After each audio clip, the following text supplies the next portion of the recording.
பிரபல பின்னணி பாடகரான ஏஎம் ராஜா ஜெமினி ஸ்டுடியோவில் பாடிய முதல் பாட்டுன்னா அது சம்சாரம் படத்தில் இடம்பெற்ற பாட்டு தான்.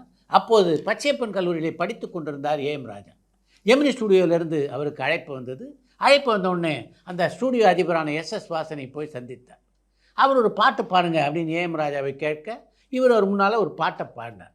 கண்ணை மூடிக்கொண்டு அந்த பாட்டை கேட்டார் எஸ்எஸ் வாசன். அந்த பாட்டு நல்லா இருக்குன்னு அவர் சொல்லலை, நல்லா இல்லைன்னு சொல்லலை. எந்த சலனமும் இல்லாமல் ஒரு பாட்டை கேட்டதுனால நம்முடைய பாட்டு அவருக்கு பிடிக்கல போல் இருக்கு அப்படின்னு முடிவெடுத்தார் ஏஎம் ராஜா. ஆனால் அவருடைய எண்ணத்துக்கு மாறாக இந்த சம்பவம் நடந்த சில நாட்களுக்கு பின்னாலே சம்சாரம் படத்திலே பாடக்கூடிய வாய்ப்பை அவருக்கு தந்த எஸ்எஸ் வாசன். அவர் முன்னால் தான் முதலாக பாடிய அனுபவத்தை பற்றி ஜெமினி ஸ்டுடியோவில் இருந்த ஒரு சிலரிடம் ஏஎம் ராஜா பகிர்ந்து கொண்ட போது அவர் கண்ணை மூடிட்டு ஒரு பாட்டை கேட்குறார் அப்படின்னா அந்த பாட்டை ரொம்ப ரசித்து கேட்குறார் அப்படின்னு அர்த்தம் என்று அவர்கள் விளக்கத்தை சொன்னார்கள் ஏஎம் ராஜாவுக்கு. பாடலை ரசிக்கிறது மட்டும் இல்லை, நடந்து போகும்போது கூட எஸ்எஸ் வாசன் இந்த பக்கம் அந்த பக்கம்லாம் பார்த்துட்டு போக மாட்டார்.